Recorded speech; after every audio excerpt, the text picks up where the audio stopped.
everyone. This is episode 2 of the Modern Maker podcast, in person. We're back in Chris's shop. This is the set. Get used to it, people. This is where we're recording now because we want to be in person. It's funner this way, and I hope you like it too. Man, don't let the landlord hear that because then he's going to have a lot of bargaining power over me. Oh, because of the whole, he's like, well, I've heard you've got a podcast studio in there now. But today is July 9th, 2022, and it is National Fried Calamari Day. Wow. Is there any other kind of calamari, or is kind of the only way to eat it? I don't fried, think calamari right? refers to the squid. I think it refers to the dish. The dish, right. So it's always fried. Yes. It's redundant. Okay. Oh, I get it. The name calamari implies it's fried squid. Mike, big calamari guy? I've never had squid. I had fried octopus with you one day, and those tentacles were delicious. It's weird. The little suction cups are kind of funky once you like feel them in your mouth. Like it might suction to you. It'll just be with you forever. Yeah. Chris, you don't strike me as like big calamari I've guy. had calamari. I had it when I was a little kid. I don't remember where I was, but yeah. All right, Ben, tell us fine. about how great calamari is. Yeah, please. I mean, anything deep fried is pretty... I can understand why people have aversions to tentacles, but the rings are like kind of clean looking. They basically look like a meaty onion ring. Yeah. And I have no like negative view of the meat like on it. It was good. Squid is like a little chewier than your traditional like chicken or something like that, but it's still good. There you go. It's rubber chicken. Growing up like fishing with my dad, like he would always make me and my brother clean the fish that we caught. So if you caught a trout, you're like cutting the guts, pulling the stomach stuff out, and like scraping it all out, scraping the scales off. And that's like kind of gross when you're like 8 and doing it for the first time. But a squid is actually the easiest thing to cut and clean. Like because you can actually use or what? Right. They're just all like alien. What, you just pull them apart? So what are you talking about? They're like a homogenous meat. There's like the tentacle parts, and then there's like the big body part that's like sort of like a elliptical kind of pointy shape. That part is just like these folds of like bologna. It's like white bologna. And it's almost translucent. That was my nickname in high school. And it kind of pulls up white bologna. Yeah. White bologna. But when you cut it, there's no veins, there's no blood or anything. And you can just fry that. And that's where the rings in the calamari comes. They cut those like slices of the body, and it's really clean looking. So we used to just take that and cut it, and it'd be like the size of a piece of American cheese, and you just fry it and put it on bread, and it's actually really good. I'm down with it. I mean, I would try that any day of the week. You wouldn't mind it because the texture is fine, and it looks really clean. Yeah, I mean, I'm not like the pickiest guy in the world. I'm always down to try new things. I just haven't tried the most stuff. Yeah. You don't like slimy textures. Probably not. Yeah. Probably not. Not for eating. I mean, sorry, I don't eat my boogers. I'm kidding. You should deep fry them. They're delicious. That's a pretty good conversation for a made-up yeah, so holiday. we're back, guys. Okay. I mean, I didn't mean to take the reins here, but we're back. It's episode 2. Episode 2. What have you guys been working on? Right. Okay, I've got something that I could talk to you guys about. Maybe get a little suggestions, maybe. I'm weighing 2 different options. My next project is concrete countertops in the kitchen. Okay. And not long ago, I was back home visiting my family in Oklahoma City. It was after I was shooting the show in Atlanta for Home Depot. Hung out for a couple of weeks, and I righted one of my wrongs. Long ago, early in my YouTube journey, I did overlaid concrete countertops, meaning I did skim coat concrete over doors to create IKEA counters. Doors? Yes, basically. I remember that.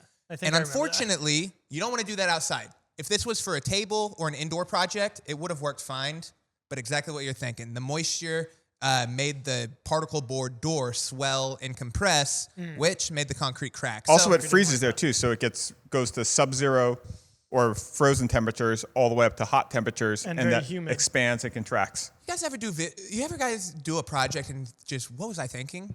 It shows that you grew. Maybe. Probably 20% of what I do. Okay. I'm going to take your side, Chris, because you're right. I've learned a lot since then. Yeah. Like, if I just knew better, I wouldn't have done those things. So I'll take it as that. So while I was in town in Oklahoma City, right my wrongs, and I did a poured-in-place concrete counters to replace those skim-coated ones. And it went really well. It was a fun learning experience. The video's already out. It's been out for a while. And I guess what I learned was 2 things. If you're not going for absolute machined perfection, great. Because if you're going into it with the right expectation, you can get really nice concrete counters that have like a hand-hewn look, and then you can do a film finish over top of that rather than a penetrating sealer. And if you do that, then if there is any just like roughness, let's call it that, it totally smooths over, just like if you put polyurethane on somewhat rough wood. Okay. It'll smooth it over to the touch. And so I'm either going to do poured-in-place concrete counters in my kitchen, or redeem myself The and doors? do overlay concrete over my laminate counters that are currently there.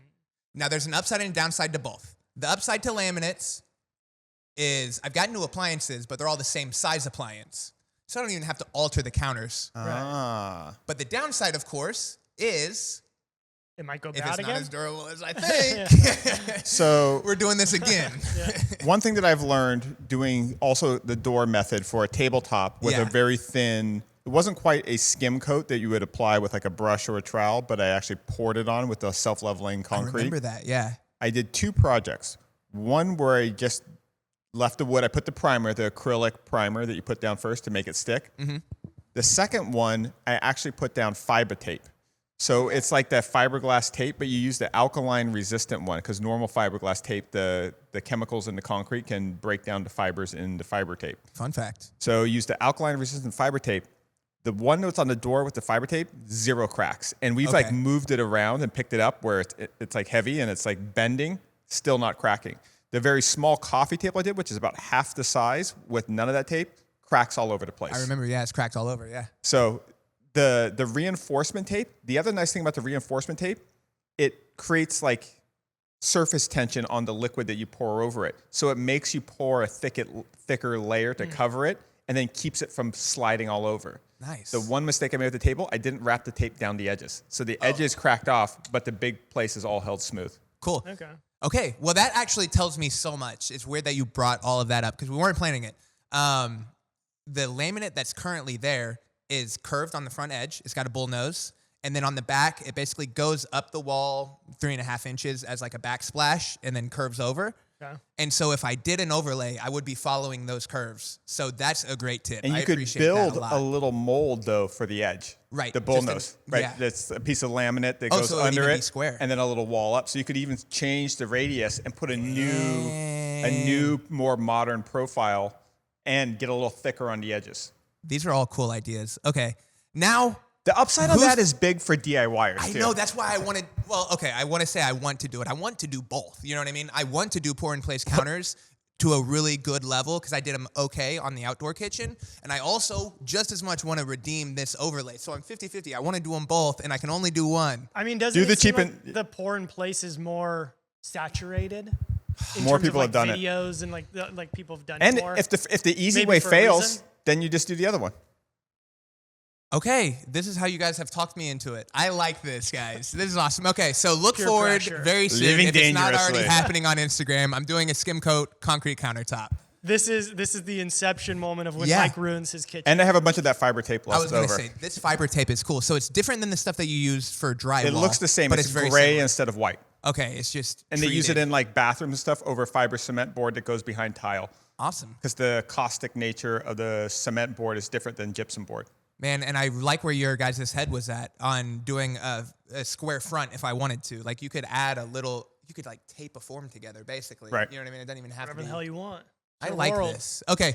We'll look forward to it, everybody. Skim coat counters coming soon. Thank you very much. This is why I missed the podcast. I used to do this all the time with you guys. Talking to yourself just isn't the same. I know, because you gotta verbalize it. I want to do both. And so every time I'm like, yeah, that does sound like a great idea. And then 30 minutes later, I'll justify the opposite. I'll be like, yeah, you're right. That was dumb of me to think. Chris, what do you got? I am still working on what I was working on last time, so I'm going to show you what I'm going to be working on next. Yes. Hold that for 1 second. Oh, you're going to go get it? Hold this mic. Okay. Ooh. Yeah, this is in its infant stages. Nice wood. This is in its infant stages. Careful, careful. What is that, walnut? No, that looks like beech. It's the same wood as it was last time. Elm, darn it. Actually, let me face. It's still elm, just like it was last time. So this is basically the offcut from the coffee table that we built last time. Even though it's bigger than the coffee table, it's about 6 feet. So I think I'm going to use it for a desk. Looks more like 5'10" Nice. to me. Yeah, that's true. I'm not 6'6" or whatever. I'm about. Oh, thank you. Can you see all of me? So for scale, that's definitely right 6 feet tall. Yeah, no joke. Shout out to all you short kings. Chris says, and I'm 6'10", so this is a cool table. I'm like 6'2", so it's however tall this is. It's a little narrower than a desk, but 4 feet wide.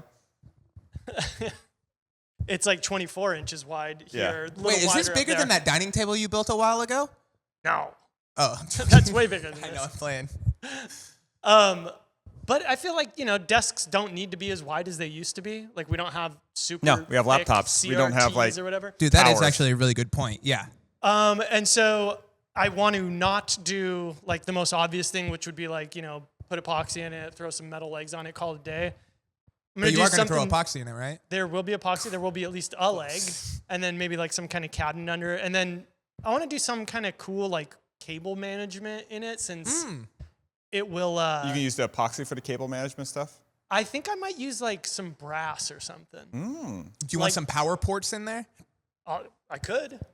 Didn't you do those on the desk in the office? Yeah, we have like that whole trough underneath it. Yeah. So is it something similar, or are you thinking something considerably different? I think a little bit less than that. Like that was made to. It has like probably 16 outlets in that thing. So True. this will be for one person instead of 4 people. So it doesn't need to be that crazy. Cool. So this, I don't want to waste too much of this because I got to do this on camera for the video. But yeah, hold that for a second. But this slab, like the whole, in that other video, it talks about that like this is wood that people shouldn't use for this reason. Yeah. So Careful. Soft and overcoming crumbly. that will create some design opportunities. Gotcha. Do you want to give away what your plans are, or what your kind of hunch is that's going to make it work? I mean, honestly, it's going to be, we have to remove most of it. Oh, really? But Okay. that was kind of what happened with the last one, was like the guy at the lumberyard basically said that most people would never use a slab like this because they'll just get a cleaner one. How wasteful. Yeah. This is actually where like sandblasting I found is like really helpful for removing just the bad wood and none of the sort of stuff. It can actually really sculpt it out. And you That can would be a soda good idea. blast or something like that if it's too aggressive. Yeah. Well, because Yeah. on the last one, I basically would just like break it out with my hand and then Do like that first, but you can, and you don't even have to put this in a cabinet, because getting a sandblasting cabinet big enough to put this whole slab in. When I was in college, one of the most fun projects I did is I made a really nice dresser out of 2x4s as the drawer fronts. Okay. But I sandblasted out all the softwood, so it was really figured, and it's the only part left is really hard. Nice. Yeah. It's So- like every other ring is denser than the next. And you could just do this out yeah. in the parking lot. You'd go through probably a 50-pound bag of sand, which would be like $15. Okay. And you're just spraying it and just kind of shovel the sand into the garden somewhere. Rent a Yeah. Or sandblaster? you could get you have an air compressor, right? Yeah. You can just get an attachment for it, probably like $100, sweet. $150. I'll try that. I mean, it'd be cool Or go for to the video beach. at the very least. A lot of, No a one lot will of even sand there. notice. How not that crazy would far. it be if someone's like just sandblasting on the beach? But It's like, what? I would It's like throwing water in the ocean. I would test it on a few, like break out a piece, and you want to get the pressure and the sand particles right, so it's just removing the softwood and not the hardwood. But it basically does like what termites do, where they just eat the easy parts. Yeah. I like the edge though. It's Why don't pretty I just cool. get termites then? Get some pet termites. It might I like the be a bit of a liability. Get a time lapse going. Like having termites to use in your wood shop would kind of be like having like AI in your like software Yeah, business. you guys. Like, Yeah, you just like draw like, all right, here's the finished shape I want. Get to it, fellas. excellent. Well, and this fit into the. Is it okay? Question: Yeah. Is this longer or shorter than the bed of the ridgeline? This is longer, I think. Ah, I think man. the bed is like 5.5. All right, throw this back, and then I'm going to talk about slabs as well. All right, here. Hold on. So speaking of slabs, Yes. I did a updated version of the floating bed with a yeah. live edge headboard, and it was sponsored by iDry, which makes these like computer controlled vacuum wood kilns. I don't know Dude, they're much. so cool. Yeah. I don't know much about the lumber business, so I'm sure someone's gonna be like, "Oh, this is a waste of money." But run it down what it is. Like, what's an iDry for someone that's never heard of an iDry? An iDry is a container about the size of a shipping container. They come in shipping container dimensions, but they're not just a shipping container. A shipping container has 1/8 inch steel walls. These steel walls are about 4 inches thick, so it's like 2 layers of steel with studs in between them. Okay. So the reason it's built out, it feels like a submarine when you bang on it. Yeah. And don't ask me how I know. But it has like these doors that you like crank open to like screw them shut, and they can actually create a vacuum in addition to just sort of heating up the air and then venting out the moist air. So when you harvest wood from a sawmill, taking the raw logs and slicing them up, that wood has a ton of moisture in it. And the lumber that we want to use has like 4 to 7% humidity. People vary a lot on what they find is ideal, but typically it's somewhere in that range. The trick is you're not just drying the wood moves when you dry it. The same way like when you cook bacon, it wrinkles up even though it starts flat. Analogy, yeah. When you change the moisture, the cells move, and when the cells move, the structure that's made out of connected cells moves. So stickering the wood, and we actually, when we harvested a walnut tree in my parents' backyard, we air dried it, and it took like months and months and months. It took like 8 months for it to get, and that's in a pretty dry climate. Putting it out and stacking it outside, not that hard. Anyone can do that. That's just labor. The hard part is you have to put pressure on it and sticker it. So you have to have each sticker level. And so you put a slab and then you put a little cross beam across it. And then you have to put ratchet straps to hold all that stuff down in tension. Because otherwise the boards aren't necessarily going to want to go crazy in general, but more likely they're going to want to cup. Right. Like not along their length, but along their width. So the less you sort of ratchet it down, the more warpage you're going to get, which is the more wood you're planing off. And so you're losing actual yield. If you're doing pine, not a big deal. It's soft, it's easy to plane. If you're using a hardwood with a limited resource like walnut, that becomes a bigger issue. Right. So the time of stacking it outside, not that hard. It was the time of constantly tightening the ratchet straps like every couple of weeks as they slowly loosen over time. Makes sense. Was the real problem. Now, some people have like metal systems and stuff like that, but then you're buying that infrastructure. So compressing the time by using a vacuum and a dehumidifier in a pressurized thing, they can dry a fresh sawn batch of wood in 30 days. Crazy. So one, you can go from log to lumber way faster. Yep. Now, if you're producing 2x4s or like construction lumber, not a big deal. But the business I went and visited is called AE Wood Products. They're up kind of in the mountains in between Joshua Tree and Whittier.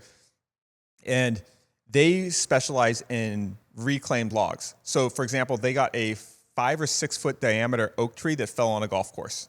Oh, so they do like a lot of like urban retrievals. Right. Cool. And they work with a lot of golf courses, which are actually great because the trees around them tend to be huge. Yeah. So they're getting these massive, really expensive logs. And so they really want to maximize the yield out of each one. Old growth, urban timber. Yes. Nice. Good jargon. So what's interesting about their business is they have a vertically integrated business where they actually sell finished furniture.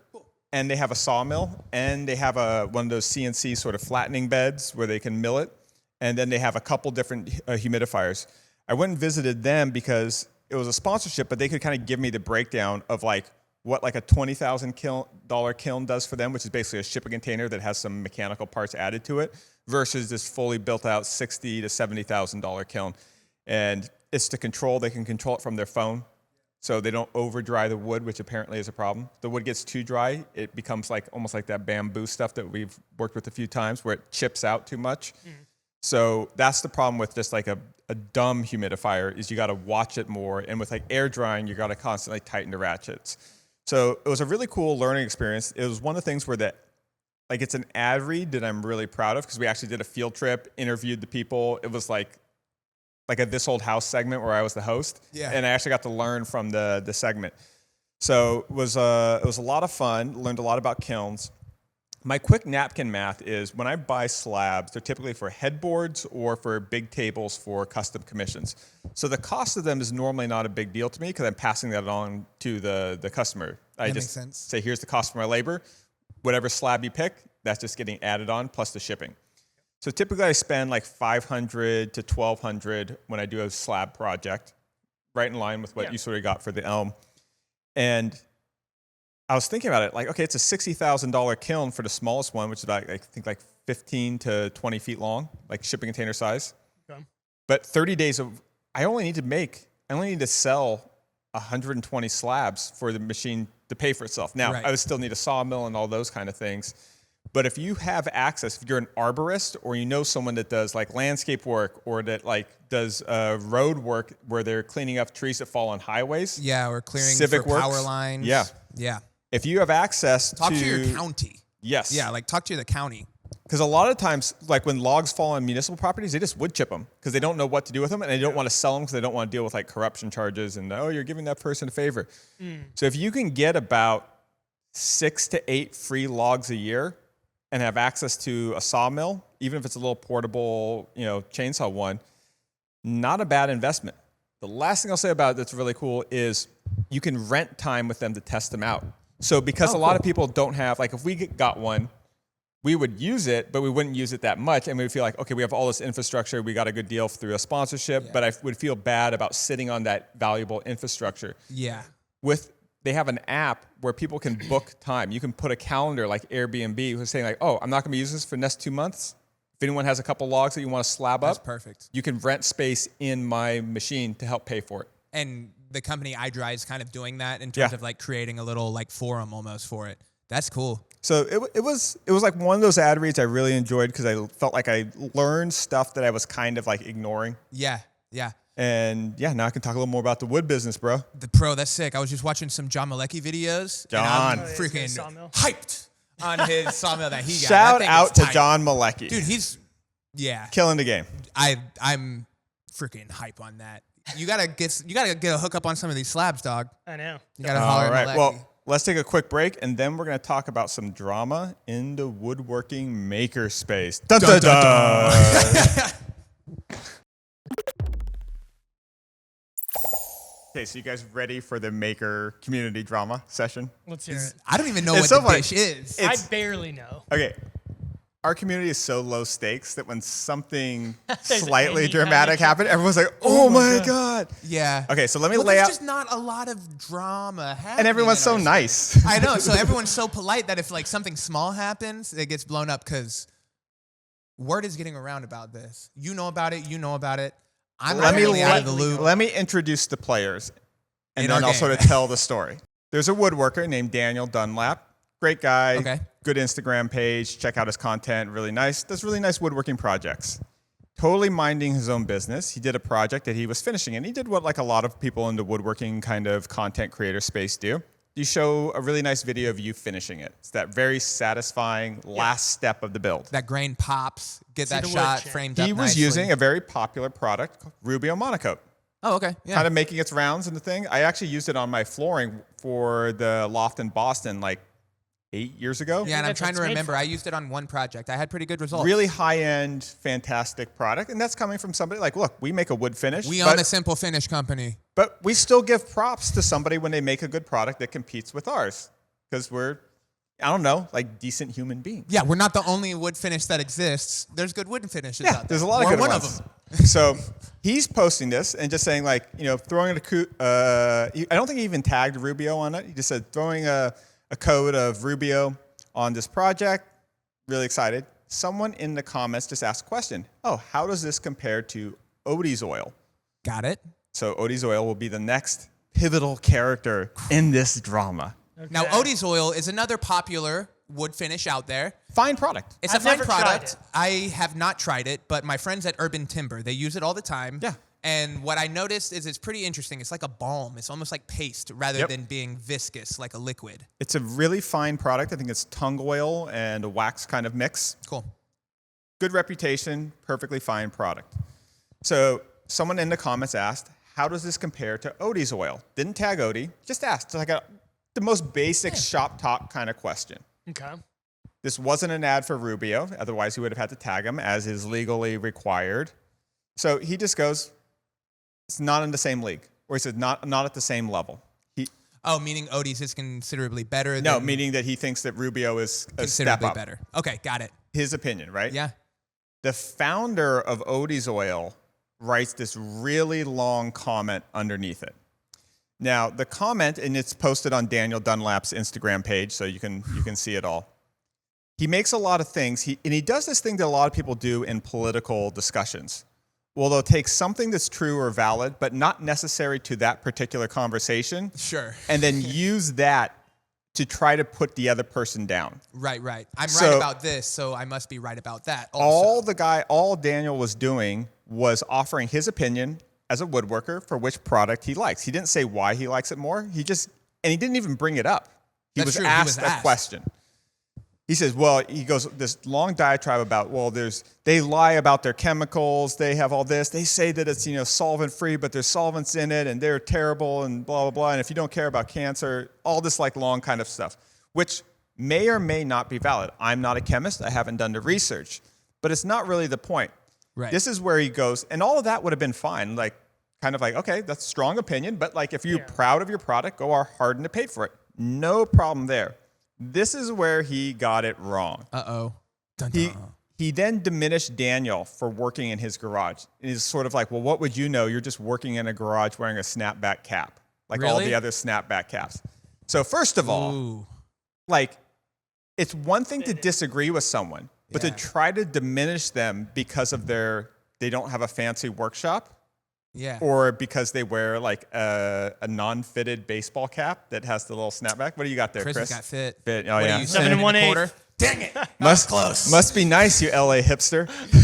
Yeah, dude, that's I feel salty. like it's the other way around. And the weird part about it, though, is it's all under this guy's post. So it's not like in the, what's the company's name? Odie's Oil. It's not like the Odie's Oil Instagram founders. page or something like that. It's like Homeboy is kind of coming to his Instagram and acting a fool. And the part was, if you really believe you have the information on your side, why do you need to resort to insults that are not actual insults? They just show you what you think is below you.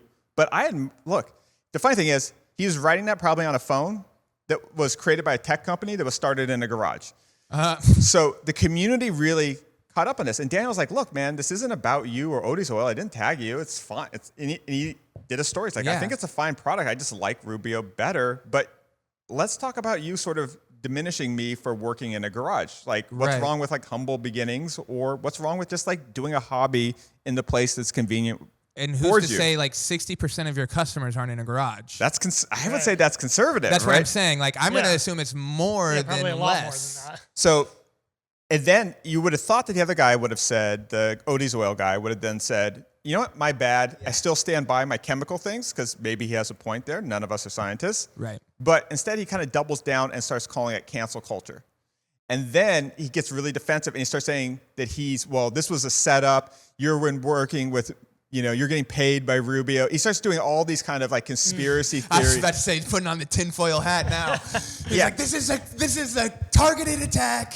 And all he had to do is to act with a small degree of humility, and just if he just framed it as like, I'm really passionate about my project or my product, I think it actually would have gone really well for him, because he could have just could have said to him like, hey, like, I'm sorry you feel that way, like, what did you like or not like about it? Or use me as an expert, like, let's do like some kind of comparison, talk about the places where this is better and that's better. Like, you could create an opportunity. So the community responds, and people they respond because they don't like, many of whom work in their garages, start making videos about sort of, hey, here in my garage wearing my snapback and just taking out the trash.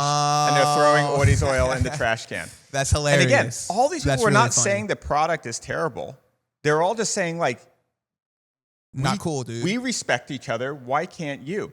Yeah. This guy, the Odie's Oil guy, continues to insist that this is a conspiracy about big chemical and cancel culture, instead of acknowledging that he's diminishing people that behave and practice woodworking or making or creativity in a very humble way. Yeah, This is just your classic grassroots conspiracy theory. Yeah. Where it's like everyone's coordinated, Yeah. And You guys all got but the memo, no one right? knows each other. It kept picking up steam. Like, I think Daniel gained about 10,000 Good for him, man. Instagram followers That's cool. over the course of like 3 or 4 days through Shout this whole out. saga. Because that's right here. Go find him. Yeah. Did he get a good Finnish sponsorship? I don't know if he's sponsored with Rubio or not, but He should get one. one, and then totalvote did a really funny, founder of totalvote did a really great video. Shout out to Mike. Tell me about what that was like. He just did one where he said like, hey, I'm just here in my garage workshop. Or Turns he's his hat he's around. Like, are you suddenly looking for a New wood finish? Yeah. Brilliantly played. Man, I Shout wish out I to saw all Totalvote. this the moment it was happening. Oh, This is juicy, these dude. are saved in the highlights for sure. This is tough. So this leaves like a real crossroads yeah. where how do you dig yourself out of a hole once you've dug yourself in it? He keeps doubling down and blaming this kind of like cancel culture, fake news, big chemical conspiracy. And you know what's so sad is that it is important for people to have an understanding of what chemicals and harmful things are in the products they use. Yeah. But when you pretend that you're being attacked for your crusade about something that is good and noble, you lose credibility, and it makes you really hard to trust, because you take a real issue and you tie some absolutely transparent bull into it that everyone in the community saw, and immediately it was like, all right, fine product. Yeah. But Use you're it if you clearly want, conflating these but things. you're being a dick. Yeah. Yeah. And it's like that great example of like, don't be a dick. And the more right you are, the less accusational and the more confident you should act. Cool. And if anything, I think people started saying like, wait, if he's going this hard in the paint and reaching at these straws in a very like unfair and like not, he was making a bad faith argument. Sure. So if somebody makes a bad faith argument to attack someone in the community, how much faith do you have in their claims about their product? Probably less. Doesn't mean he's right. Doesn't mean he's wrong about the chemical claims of the product. But the way you argue is as important as what you argue. Yeah, that's a good point, man. As someone that's not involved in it, I've got to say, very funny. I wish I got to see all of it, man. It was like, I feel bad for anybody I feel bad for the dude that got kind of like thrown words at. He didn't need to get attacked for just talking about product. And then, honestly, I don't feel awesome the fact that the guy from Odie's Oils is kind of not making himself look the best, you know? no, Hopefully, I was about to say, hopefully everything is able to smooth over, but like, hope so. Like, I it's think a tough one. It'll come out with a nice Yeah. sheen. You don't want to be too like I don't want to be too harsh sitting in this chair because I misspeak all the time and I say dumb stuff. But and there's it's, a moment when you got to recalibrate. I think, and we can all be emotional in anger, and like I get stubborn when I'm angry. Yeah. Which is like, Yeah. we've had this conversation where we've had some posts where like somebody called us and told us to take it down, and in both cases, like we've both been on both sides of this argument where I'd be like, hey, maybe you should take that down, or you said, hey, maybe that's not a good idea, and our initial reaction is like, no, I can do whatever I want, and then you start to think about it, and you're like, Yeah. God damn it, you're right. And like we get things wrong and we react emotionally. Yeah. But don't pretend it doesn't happen. Just fix it when you're calm. Yeah. And like that stubbornness is like he's digging the hole deeper and deeper, which is too bad because the product's fine. It is, yeah. So I got no slights going around towards any products or anything like that. But shout out to the community. That's funny. The community's great. That's the win, right? It's not that they're attacking him; it's that they're standing up for someone else, and I think that's pretty nice. Yeah. Like, that's a nice thing to do. I've recently had a couple like Instagram posts where I've shared a comment that I got with my reply to it, and I think the only person who told me to take it down was my mom. And Ooh, did you I listen? was right. Did you listen? Wait, what are you stand talking by about? that. I was still right. Eat it, Mom. Yeah. Wait, you suck. You said no. You didn't listen. I left it up. What was it, Well, dude? you know, Tell me what it stories- was. stories Wait, did your mom expire, did your mom text you that? Was it I something think so she might have inappropriate? DM'd on If Instagram. she DM'd you, you should post that DM. Yeah, and be like, Yeah. fuck off, mom. What was the post though? Where she's like, you should really take that down. I'm One just was imagining. about like I used to like your channel, but now all you do is advertisements. Unsubscribe. Ooh, bum bum bum. Which I never strike first, unlike the Odie's Oil guy. Yeah. Right. I only if like, and so whenever I do that, first off, so 98% of the people they reply and say, Shout out to the nice people. Yeah. yeah. Well, also first, most comments are very nice, Yeah. but even then when I share something like that, 98% of the people or more than that chime in and like they're like, yeah, this person's crazy. I'm on your side. Occasionally, you get the few from people that are like, you know, don't feed the trolls or like be above it or whatever. Which No. I get. The thing is, we're human. You pick and And- choose. Is it worth it? Well, I mean, the thing is, if you get it, and like, especially if it's something like that, it's like, dude, I like sacrifice or not sacrifice. I spend all of my time doing this. I love that I Yeah. get to do this to entertain a guy like that for free. He doesn't have to pay anything for it. He doesn't have to like it. He can complain to somebody else. Don't complain to me about it. I'm not doing anything wrong. If I was doing something wrong and you were actually concerned about my well-being or whatever, go ahead and tell me. But like, basically just saying like, you don't deserve to be paid for doing your job. Yeah. It's that guy. I think the part Yeah. Mom, I'm right. We're getting this is a hot cast. This is a Eat hot it, Mom. cast. the thing I just think that makes it unadvisable is that the person you're arguing with has control of the delete button. So even if you come off with a really witty one-liner and like dunk on them, so At the end, if Not you if you do just end right, up you winning, screenshot can it get and Instagram away. into a flame war with me, but if you win, I'm going to delete it. So you lose. So you lose. So just don't waste your time. No, man. Not that ever happens. Yeah, I don't think I've ever had a back and forth with any. You're pretty post and ghost. Yeah, I've never had a back and forth with anyone that like watches my content but was unhappy with it. But I like watching Ben Pake. I like watching Ben Pake. Whoa, Design, bro. I'll tell you what. If somebody has my blessing, it's him to fire back. Okay. Wobie Designs, our buddy Ben Pake, is a master class in how to be petty and productive at the same time. Yeah, like troll He a troll. enjoys it. You just troll a little bit, but also keep building. And he's also keep building. He is the sweetest guy, too. He is like the nicest, kindest guy. Yeah. And he's kind of quiet, but like on his channels, that's where he gets a little spicy. Yeah. And if you come at him, he's going to make a whole series around you. Yeah. It'll be as painstakingly and as thoughtfully crafted as his very long and tedious projects. He will make it very clear that his full-time job is content creation. He will recycle your dumbass into content. Shout out to Ben. So yeah, that's it, man. Just handle the haters the way you want to, but just be nice out there, people. Just be nice. Yeah, and congrats to the community. Yep. Great way to stand strong. Sounds like a win Stick for the up for each community. other. Huge win for the community. Cool. I think everyone felt good about it afterwards. Win for everybody but Odie's. All right, good job, everybody. We're back with Show and Tell in 1 minute.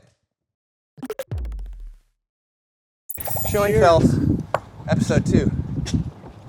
Weren't these show and tell last week? Yeah. Yep, and I see why. What's up, dude? Wait, hold on. What's up, guys? You look like Prometheus. I am ready to cut some rocks. Which one should go first, green or gray? I think this one. Okay, this one's fine. gonna maybe look so cool. We gotta try this one first. Throw it down, let's do it. Just right here on the concrete? Yep, safety shield down. No, you're fine. Okay. All right, everybody, this is why you tune into the Modern Maker podcast. What other podcast cuts rocks?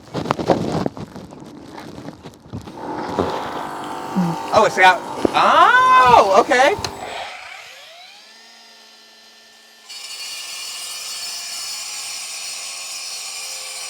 Starting to get pretty easy. Yeah, slicing through like hot butter.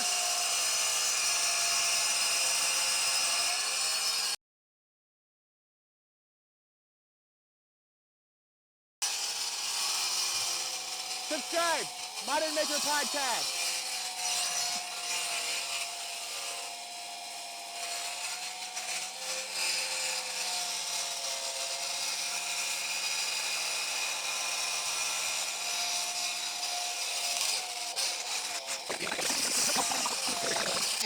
I wonder if you just dropped it now, will it crack? Oh, maybe. It's not even hot at all. Shout out water. Actually, give me the green one to prop it up against Oh, okay, okay. so I can follow the same slice. Yeah. Cool. That way I can get the same slice in. So close.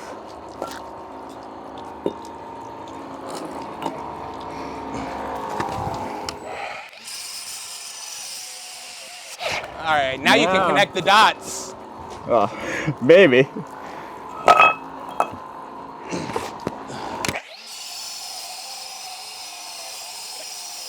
He makes surprise space while he's cutting. Hey, cut it one more time. Go back to cutting position real fast. We're doing surprise space.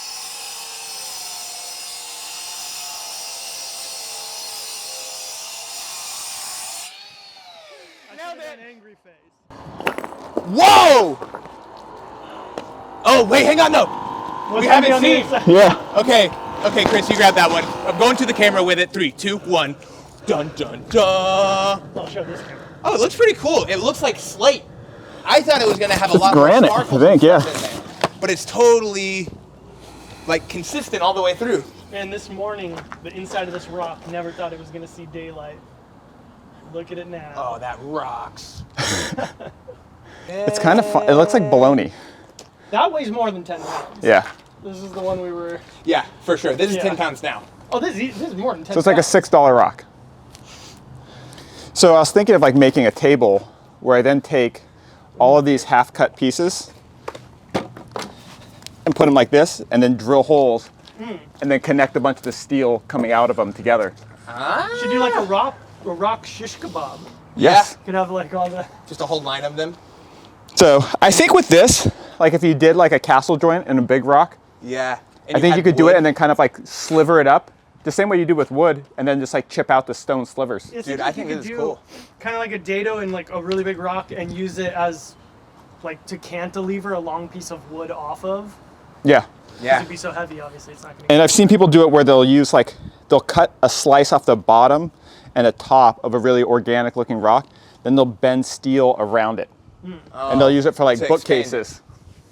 You should, I don't know where people do this, but you know how they like stack all the rocks? Yeah. You should like troll people. You could and go cheat. somewhere in the middle and like just make like the crate, like how the hell? Drill a little pin and glue in the steel rod. Yeah. Someone tries to knock it over, just Zen I master. really did a good job. But yeah, this is my new Ghostbuster setup. I was using it for the cutting the windmill blade yeah. because it's just like all the fiberglass. It's like Yeah. the water keeps that dust down. Can we cut the green one open? Yeah, let's see what the green one Let's looks do like. it. What's gonna be inside? We're cutting the green one next. Let's do it. I bet you I know what's gonna be inside. More green. More green.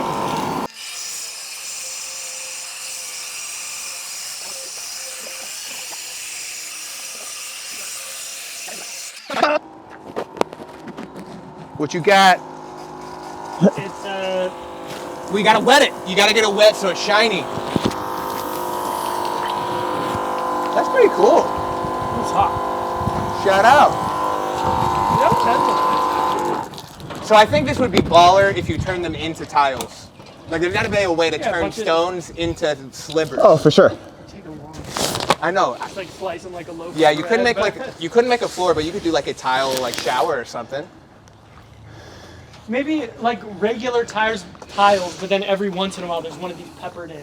There you So go. it's not the entire shower. Dude, I like it. All right. So what is this rock? What is this called? It's green quartzite from Utah. Green quartzite. 30 cents a pound. Shouts out. Green quartzite from Utah.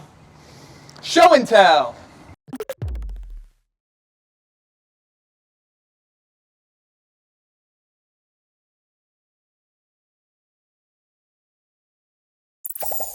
Woo! It was hot out there, but it was worth it because look, we've got 4 rocks now instead of 2. We've got Utonian green quartzite. We doubled And our rock where's- supply. Where's this from?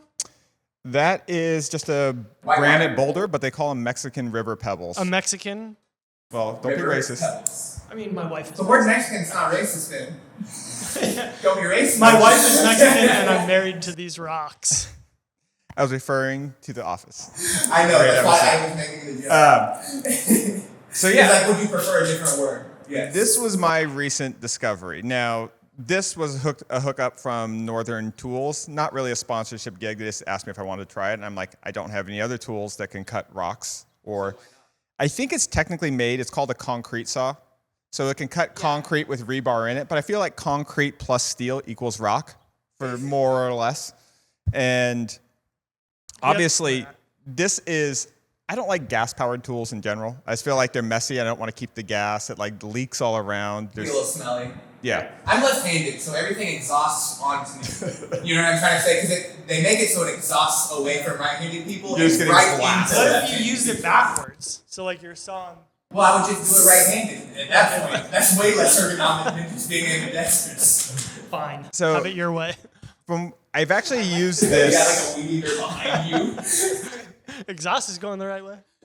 I've actually used this for demoing concrete. Brett had an extra concrete step, and we Yeah. removed about a 2 foot by 1 foot by 8-inch thick slab of concrete off of a bigger slab, and we cut it into slivers, and then just chipped away the slivers with the thing. And it's impressive because it's all battery powered. Like I rented one from Home Depot a couple years ago. I was doing a patio project, and it was cool. But that thing is legit. Like neither of those cuts were like 10 seconds, like Yeah, a yeah, minute. I was gonna say, Which you a just minute change to the cut battery, isn't a right? long time, but a minute to be running Yeah. like heavy duty voltage is cool. We probably used, let's see how much of the battery we used, and they're not a sponsor, so we can give you the straight dirt. So this is a HD12 M18 battery, That's a big battery. and we used one of the 4 bars. Nice. Okay. So you could probably you could- cut 8 rocks. 8 rocks. That's very reasonable, dude. Shout out to batteries nowadays. That's awesome. It's crazy how good they're getting. Now, the one thing that you saw is like for the thicker rock, I had a little trouble cutting it cleanly because I had to switch it over. Yeah. And without like a good setup or guides, like it's hard to make a clean cut. But I did get a diamond grinding attachment for my angle grinder so I can flatten those things out. But I'm thinking of working on a table where it's a whole bunch of half slices like that. Then I drill holes and put steel rods in and weld the steel rods. So from the underside, like that would be your base and it goes up from there. right. So the top will be all the cut sides, and the bottom will be all the different curved sides. It'll be like a little sliced rock cloud. And you take advantage of the flat portions both ways. Like it's either flat against the floor or flat with the tabletop. So I think that's kind of a fun thing. Rocks are available in abundant supply. The thing that I thought was super live cool, on a big though, one. I'm jealous of this mask. The movie Prometheus is what I keep thinking of. I don't even know why. But Okay, so this I bought. It was one of those like late night. It was like 150 probably? No, it was like Infomercial? 1,000. Oh, wait, what? And it comes with the battery pack. It is worth it, but I wouldn't buy one yet. I would wait until it's all consolidated. The battery, this feels like very 8-year-old battery technology. Like everything about the battery. Now there's also like the air filter and stuff in there. I feel with like a serious push, they can get this all into a helmet. The other thing I don't like about it, even though I think it works great as dust collection, if I'm like just doing a ton of sanding, I throw this on, because sanders aren't that loud. It's got the collar that goes around your neck. And that was the part that was really hard for me to imagine, was how it seals around the face. Sure. But the one thing I don't like is that if I'm using something really loud, I can't put my noise blocking headphones. They bump into this. Can you wear like AirPods with it? AirPods, you're fine. Okay. Because your ears are sort of open. So that would be the one thing is, but like if I'm using an orbital sander, AirPods are fine. Yeah. But if So I'm it's using angle grinder or router, it's like I kind of want the bigger muffling ones. Right. So like in your recommendation, it's like, well, if you're gonna use it tomorrow, grab one. It's cool, it's worth it. But if you're in the market and you're kind of peeking at them, maybe wait until next gen. There might be a next iteration that's like really cool. Yeah, the way I sort of think of it is that there's certain jobs that you're going to be doing for a couple hours in a row that are dirty and tedious, and you don't want to breathe that. And so the idea that in those circumstances where you're going to be doing it for a long time, you put on this really nice cocoon. I love that there's airflow, so it doesn't fog up, and it actually keeps your face a little like it's like not air actually conditioning on your adding face? coolant. It's just air movement. Right, so if you got a little sweat on your face, there's breeze. It's really comfortable. So you can do stuff in a completely dust-free. It's not like the elastic straps pulling at your face and all those things that suck when you're trying to pressure fit a mask onto your face. So it's really good. I really hope companies invest more in making better and better versions of these. I just don't see the iterations. This seems like the same one I saw Ashley Harwood use years ago. Right. And it's a great product. It works. I just hope they just keep making them better. That's cool. Yeah, me too. And in that vein, one thing that I've been noticing Toolbrain's starting to do, like DeWalt is carrying them now, I want to say Makita is carrying them now, is like a festival style dust extractor. Yeah. Rather than just the shop vac, it's like a festival style rig. Interesting. I think the whole dust collection game is evolving a little bit. Dust Level it is, up. Everyone's got to level up. Shout out competition. Dust, your time is over. Yeah. So The time is nigh. I think The die past the lost. Out dust. seeing this though, castle bed rock is kind of the move, right? Say again, I'm sorry. Seeing this, what this saw can do, you're thinking kind of like castle joint rock bed. Yeah, I think if you had lumber incorporating with stone, that's just like too cool. Meat and potatoes. But then we got to talk to somebody that knows something about finish. What do you put on the rocks? Simple finish. Oh, these are Nice. wrong. Okay, cool. Okay. That's show and tell for this week. But before we cut, I'm going to give you guys a cliffhanger. We're not going straight to the outro this time. I've got clips prepared. See you there. Mike's got clips. And we're back. I want to take advantage of the video element of this podcast, so I prepared some clips for us. The theme of today is be safe on ladders. I don't know if anyone's got a family member that's had an accident with a ladder. Or Not like so that. far, but I've never fallen off a ladder. I've had a ladder fall on me. How'd that work? It's kind of sucked, but it was a fiberglass one. It wasn't too bad. You just feel dumb. little Did the giant. wind blow it over? No, it was kind of just tilting, and then the wind blew something on the roof, and then that tilted into the thing, and it was a yep. Domino effect. Okay, so this is our first one, guys. Remember, be safe around ladders. Here we go. Kick up that brightness. Oh, you know it. Okay, here we go. Clip one. Solid builder. Solid chunk. Why is he filming himself? Did he just like? Why do we film ourselves? Oh, he reached for it. Oh, he's laughing about it. That makes me not He's feel okay.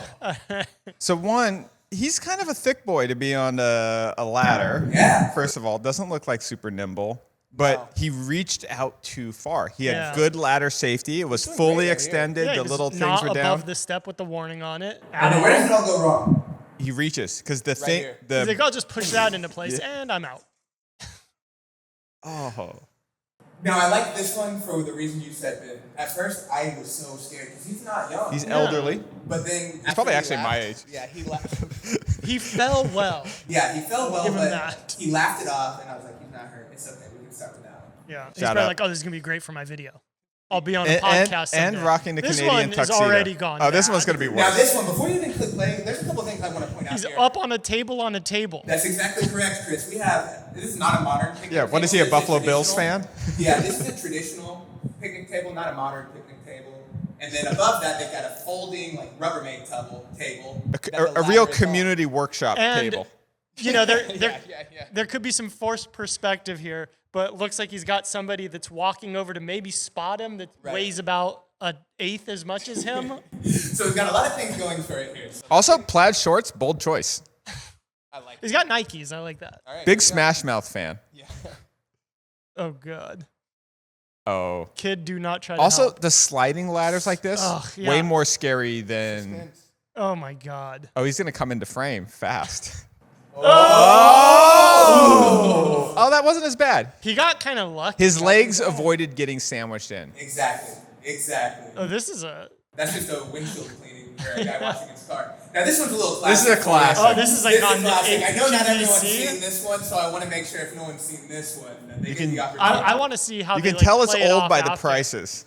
Yeah. Okay. Oh, God. Yeah, we got $100. Hey. Yo, at the time, I didn't think TV was this low resolution. No. Oh no. Now it's Now it's like buckling Yeah, in listen on to- itself. Actually, I didn't have a lot. Ooh. Was this one? This was just like a. This was just an extra that we just got a little bonus. Oh, this Oh one's no! a good But these are professionals. Oh, the chainsaw. They have so much gear. They have so much gear. Like firefighter gear is like Wait a 150 minute. tons of gear. Also, that was like a very professional setup shot for a fire. I feel like I think it that was a training neighbor's the thing. arson. Oh, that was That heavy. neighbor set that fire. wasn't a He's ring like, I'm camera. gonna film it. You're right. It was really like. Yeah, it's like, oh, let me Jake get my Cameron. 4K. What It's like on happens? a dolly. Just He's got wait it and balance. perfectly framed. Oh, and the driveway's frozen. Frozen drive. They're so used to fire, they weren't even thinking about the cold. The ice We're that'll not get ready you. for ice. It was that friction coefficient on the feet. That's All why, the- again, the single lean-up ladders that telescope, those scare the shit out of me. All the ice fighters are watching this going like, nope. All those firemen in Norway against- just being like amateurs. Now this one I chose I've seen this. because there's a ladder in it, but it's ladder adjacent. Okay. Okay. This is just to prove you're not a robot. I think I think I There's know a what's gonna ladder. happen. Let me guess. All right. What I you feel got? like they think they're tipping the chimney, And but it's a big, heavy monolithic piece, and it's just gonna go boom right through the And roof. they took the time to set up a camera because they thought this was going to be cool. Slide down. right. Well, it'll yeah, all they've got crumble. it figured out. This is why you call the pros. Look at this guy watching in the background, like, smoking a cigarette. Having a good time. Here we go. And 3, 2, 1. Look at this. Oh, their roof. I know it. Yeah, he's like, I told you so, dude. He knew it. Is A this an bonus extra clip? too? Yeah, we might as well This guy's got a display it. keg. This is for y'all. Ooh, she took Whoa. off. Oh, that's like a ramp That's or a smooth something, huh? landing. I like that. He kind of Oh, God. Superman. This Oh. is ladders. Oh, these are all These ladders? are all ladders. It's still. This is the best. Is This he is the gonna last cut one, this guys. guy Get ready. off? Oh! Oh no. He plays it off like a pro. The other guy made it. That's your guy on the job site that's All right. like, dude, don't even ask me if I'm fine. I'm Look how cool I fine. am. I'm Be gonna, careful he's like, I'm around taking lunch. ladders. So there you go, everyone. Be This safe. quick segment brought to you by Ladders. Gravity. Shout out to Fail Army. Yeah, Gravity. Yeah, we did still quite a few Fail Army clips. Wow. Fair use. Borrowed. Fair use. Yeah, they They didn't stole them. create them. Yeah, they stole them and then we stole them back. This one's a cool clip just to watch. We don't have to film it. Well, But it's this just guy's trying to unload the lumber. Oh, that's why. Which With a will little- become with a little ladders. trick. So here we go. Here's the trick. Go. He's like, I'm just gonna. He's speed almost off. got this. I know. He's like, I gotta get backwards momentum, and then I'm gonna speed off. Oh, he broke all the trusses. You're right, mate. That was not it. But they're off. I think it was like a Pennsylvania accent. Oh, I see. That's not how it was supposed to go, but they're off. You know what's crazy? Is the quality of these clips is going to get better and better as phones and Ring cameras. Just imagine when we have like actual first person. I know, like whatever everyone's the got movie- their Google Yeah. Glass. Well, around. insurance companies are going to have people have like body cameras to report on accidents and stuff for like Right. OSHA. So is he blocking it with the? I guess this is why I curated. Yeah, that's like when you like sprung leaking. It's the Yeah. machine equivalent to just going like that. Yeah, it's like that's not helping. All right, and that's it, everybody. I hope you enjoyed the clips. I did. All right, obsessions. I'll go first. What do you got? The Old Man on FX. I've long been a fan of Jeff Bridges. I just think he's a fantastic actor, and he's got a lot of range. He can play both the Big Lebowski, kind of like the ultimate slacker, kind of chill stoner bro, and he can also play the President of the United States in a show like The Contender. He can really do it all. Well, The Old Man is kind of like a smarter version of Taken with Liam Neeson. It's like the old guy that has dangerous skills, but this is a little bit more like CIA kind of guy is he kind of bucked the rules in Afghanistan and kind of betrayed what the CIA wanted him to do. And so now they're after to get him and he's kind of doing around. But one, it's the guy from the Big Lebowski. So generally charming guy, but he's really good as kind of like this badass. And he's not killing people with like brute force and athleticism like Liam Neeson was doing, which feels a little unbelievable for a man that age. But he's just like does really clever stuff and he uses dogs. Hey, very underutilized now. That Yeah, I so it's thought on dogs take FX. dogs on people these days. No, dogs are mean. So The Old Man on FX, really solid show. That's cool. Shout out FX, right? Yeah. A cable network coming through. All right, I will continue with that. Did you guys watch Barry? I haven't Amazing. seen the new ones. What's your rating? I will not spoil. Very good. Okay, cool. I'll just give it a very good. I would say 8.5 or 9 out of 10. Yeah, I would agree with that. And I will also say, Dark. very dark. And was it? I don't know if I've heard it officially, but was it the series finale? Like, I feel like, how do they keep going from here? I think they're going to kind of do it like Curb Your Enthusiasm style. When they have an idea, they'll do it, but So it they're might not like, be we'll- every year. We're willing to ride ourselves into a corner that we can't get out of. They and wrote a we'll see lot. where it goes. They did a lot of things that I thought they couldn't get out of. And this one felt more like a quirky, independent movie that involved dark action than it did like the first season, which was more kind of like a, hey, here's this guy that's kind of damaged in funny situations. Right. This was like the filmmaking in this Yeah. is incredible. Like Right. some of those sheets with the motorcycles. Yeah, the motorcycle chase. Holy crap. And I know, did you say you have watched it? I've seen the newest clips. So There's the- 3, right? Yeah. There's 3 seasons. Yeah, the motorcycle chase episode would be kind of similar to. Do you remember the one where it was like the little girl and I think it's called like Ronnie and something. They're in like The a karate grocery instructor store. guy? Oh yeah, it's like a weird. Where there's like a weirdly, like a whole Yes. episode is just an action movie. It's like the one time that they do those episodes. but in like a that- strip mall. Yeah, they're like, we're gonna go ahead and like quit with like the realistic Well, parts. and those just are go crazy. like the worst episode. Like I think what we've they talked do. about before, but like the Fly episode of Breaking Bad's like the worst episode. But this is the one time where they do that. Like here's a separate kind of episode. That, Bottle like, episode. Yeah, bottle episode. Yeah. But it's very good. Cool. I mean, not to like gas up Atlanta because that show does get gassed up in a lot, but they do that well. They Yeah. try and like get out of the story and still create a good episode as well. So I'm excited for that. I wouldn't expect that out of Barry though.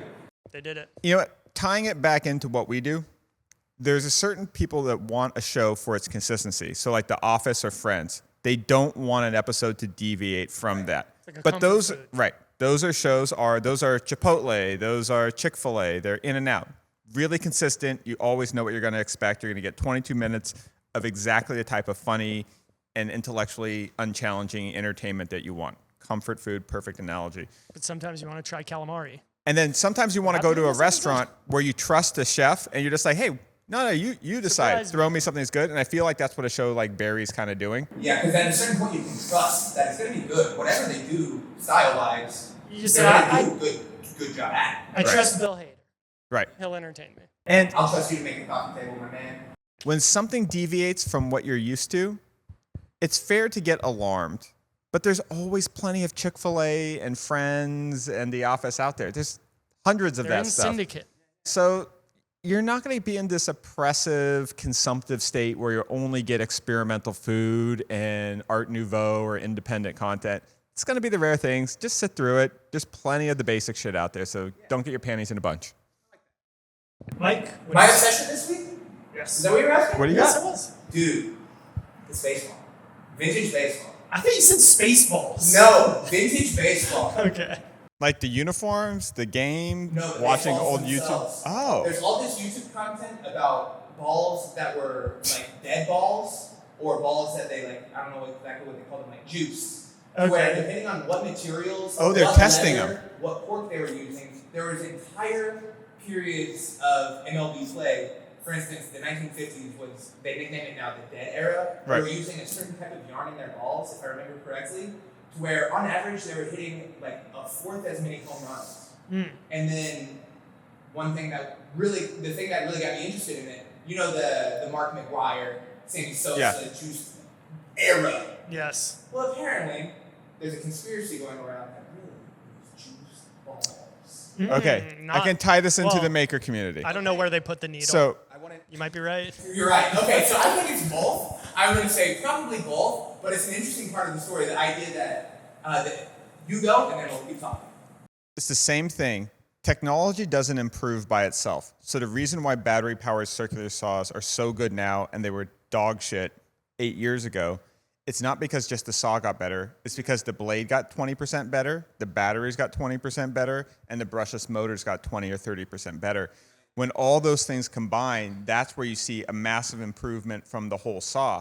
But people will argue like, oh, it's the saw or it's the blade. It's actually the synergistic effect amplifies all of their incremental improvements. So if the ball goes 10 feet farther and the player is juiced and can hit it 10 feet farther, well, that's 20 feet farther on average. That turns a lot of flyouts into home runs. Exactly. And so it was pretty cool because the league apparently had fluctuated back and forth between players and audiences, kind of like ascribing that the MLB was doing this on purpose, and then other times it's just like, that's what happened, kind of supply chain, all this sort of stuff. But one thing that happened recently was in the past couple of years, the MLB bought Rawlings, who has always supplied the baseballs. So now they actually Can control it. baseballs. And here's what's happened. More home runs. Apparently the juicing's gone up and the quality of the balls have gone down. Low quality balls. So basically, like, pitchers are notorious for being like, I don't want that one, I don't want that one. You know, with baseballs as the umps kind of offer them to them. Well, the big thing that apparently happened is the MLB buys Rawlings, and they're like, well, we could easily cut corners on these laces. These laces are way too expensive. But apparently Rawlings was using the Real right rawhide. laces for the right reason. And these new ones that they sourced after being purchased by the MLB were, you know, a factor of like 30% thicker, something like that. The laces, the red laces, were just a little bit thicker. And it was talking about how it was affecting pitchers, and then the way pitchers were talking about it in interviews, showing huge blisters, like fingers bleeding in the middle of the game because the balls are just 5%, 20% different. And so this was all really interesting to me. I just went down a long YouTube rabbit hole of baseballs. Vintage baseballs. Not even the sport of baseball, just baseballs. And it was cool because it's all about how they're made. And that's the thing that was the top of the conversation. It was cool. Shout out to Shout out to balls. Yeah. All right, everybody. Well, thank you for watching. This has been the Modern Maker Podcast, Episode 2. We are excited to have you. Do you guys have any closing argument, anything? Closing argument. We're going to do a Q&A session soon on one of the Give us upcoming your shows. cues. So put your cues to our A's in the comment section below. You put your cues, we'll give the Dude, A's. we will leave it at that. Thank you, everybody. We'll see you next time. Bye. Later. Nice work, everybody. Two shows. Amazing. Eat it, Mom.